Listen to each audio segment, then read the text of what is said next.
ملګرو د څه وخت نه په پاکستان کې څه خلک هغوی د هندوستان او د بنګلادیش د ترقۍ مثالونه ورکوي او هغوی وایي چې بنګلادیش ډېر مخکې ووته او څوک وایي هندوستان ډېر مخکې ووته. نو بنګلادیش کې چې اوس دا میاشت مو مخکې کله د بنګالیانو د خوا نه مظاهرې وشوې او د شیخ حسینه واجد د حکومت لرې کړی شو. نو په هغې کې درې څلور داسې غټې خبرې زموږ مخې ته رالې چې هغې د موږ وګورو او سوچ ورته وکړو نو هېڅ بنګلادیش مخکې نه دی وتی او نه انډیا مخکې تللی دی. نو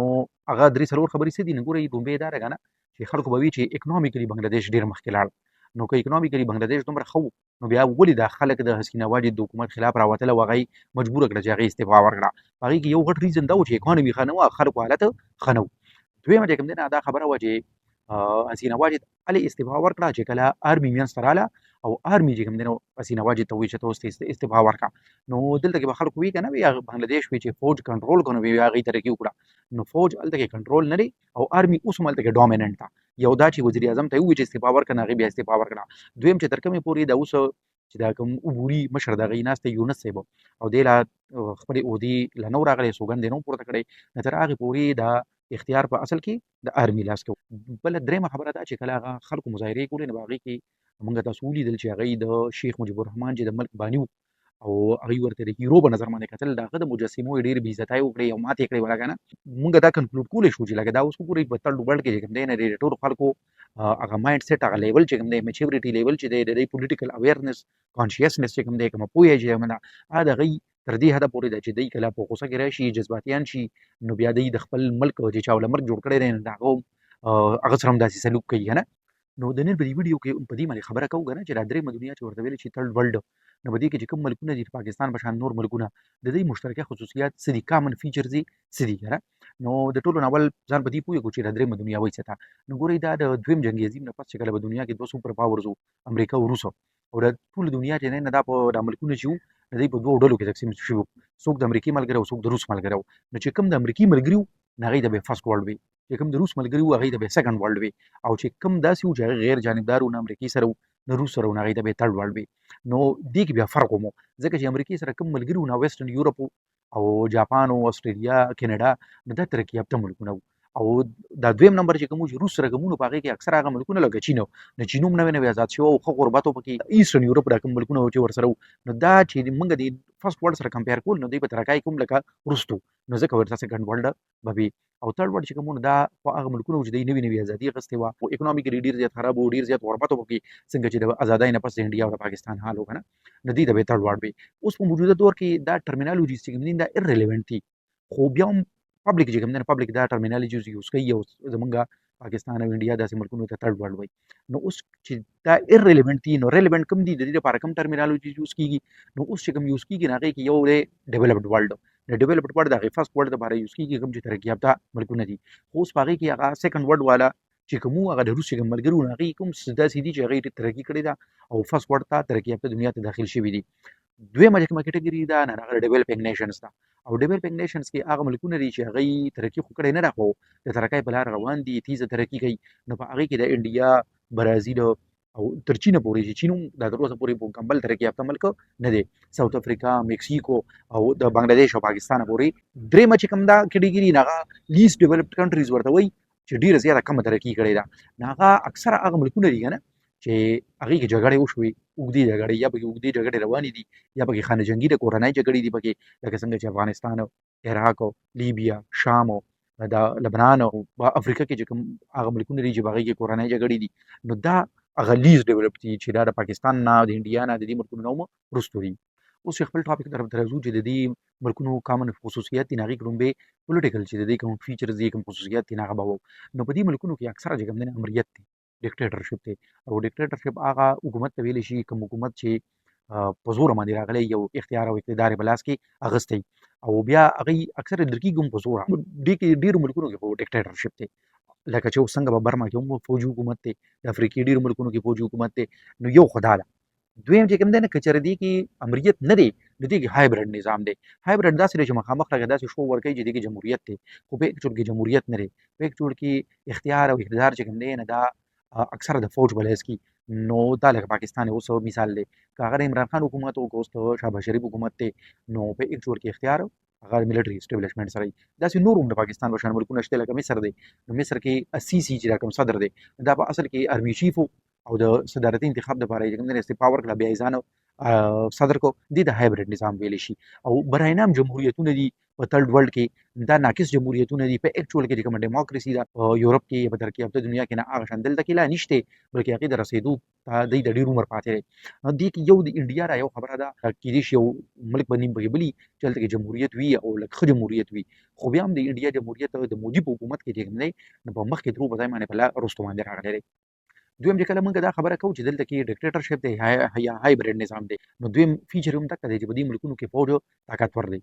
دریم غټ فیچر یې دا دی چې دلته کې ایلیټ کلاس جوړ شوی دی اشرافیه چې ورته موږ وایو او په اسانه پښتو کې ورته موږ غټ خلک وایو نو دغه چې کوم دي دا د ملک تقدیرونه چې دي دا د په لاس کې لکه د پاکستان خبره که موږ کوو نو د پاکستان په څلور وړو اسمبلو کې او پارلمان کې په سینټ او قومي اسمبلی کې چې کوم خلک ناست دي نو دې کې چې نیکسټ الیکشن کله کېږي که نه نو 70% سیټس به هم دغه خلک ګټي ده چې څوک په اسمبلو کې د مخکې نه ناست دي او دا 30% چې کوم نوي راځي نه دا به هم نوي نه وي دا به هغه وي چې دوی به اوس په اسمبلو کې نه ناست خو د دې نه مخکې اسمبلو کې ناست نو هغه چې کوم نوي خلک راځي بالکل نیو فیسز دي نو هغه چې کوم دی نو لیس دین 5% هغه په اصل کې یو ایلیټ کلاس دی د پالیټیشنز نه ومو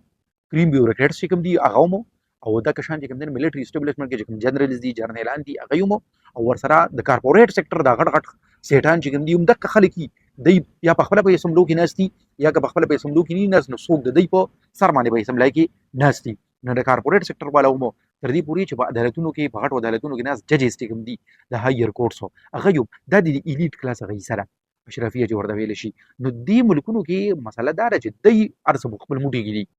بل فیچر یې دا دی چې دغه 5% خلک چې د چا په لاس کې د دې 95% خلکو اختیار دی او تقدیر دی نو دوی بدعنوانه او کرپټ دي او دوی چې دا کوم خپله انرژي په کوم کارونو کې خرج کوي او کوم کارونه کوي نو هغې کې 70% مور دین 70% د دې ذاتي مفادات دي د ملک او د قومي مفاداتو لپاره دوی کم کار کوي د خپل ذاتي مفاداتو لپاره ډیر کار کوي اسانو الفاظو کې موږ دا ویلی شو چې دلته کې رول اف لا د قانون حکمراني نه وي بلکې د چا حکمراني او چې د چا حکمراني نه هغې بدعنوانه او د خپل مفاداتو لپاره اړمي او دلته کې ملټي ایتنیک سوسایټیز دي د ملټي ایتنیک سوسایټیز د وجې نه په دې ملکونو کې چې یو طرف ته ملټي ایتنیک لکه ډېرو ژبو والا او ډېرو نسلونو والا خلک او بل طرف ته د ملک نظام هم صحیح نه چلېږي نو په دغه وجه باندې په دغې ملکونو کې بیا د مذهبي او نسلي منافرت چې کوم دی د اختلافات چې کوم دي دا ډېر شي سیوا شي اوس ما تاسو ته په ویډیو کې دا خبره هم وکړه که نه چې انډیا هم هېڅ مخکې نه دی وتی د دې ځای کې چې موږ د انډیا مثال ورکوو نو په انډیا کې د مودي په وخت کې په تېر 10 کاله کې وګورئ مذهبي منافرت څومره سیوا شوی دی او اقلیتونو باندې هلته کې ځمکه تنګه شوې ده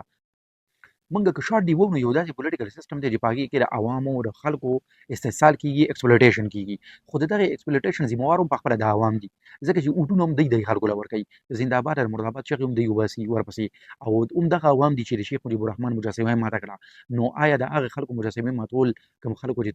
تا سره احسان کړی دی نیکي در سره کړې ده نو دا د هوښیارو خلکو کار دی نو دوی هوښیار نه دي د جهالت یو غټ کامن فیچر دی د تھرډ ورلډ د خلکو او د دغې جهالت د خپل جهالت د وجې نه دوی پخپله په دغه عذاب کې راګیر دي